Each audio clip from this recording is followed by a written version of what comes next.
Hello guys, welcome back to our channel. In today's video, I'm going to show you how to remap keys on any keyboard, Windows 10 or 11. To remap keys on a keyboard in Windows 10 or 11, you can use the built-in tool called Microsoft Power Tools. Power Tools is a set of utilities for power users to customize and streamline the Windows experience. Here's how you can use the Power Tools to remap the keys.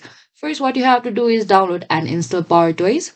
Open your Google Chrome web browser and in the top section over here, type down Microsoft Power Toys and enter it after you're done and click on the first option over here and we could see the install Power Toys over here. Simply click on that option and install Power Toys by running the downloaded installer and following the on-screen instructions.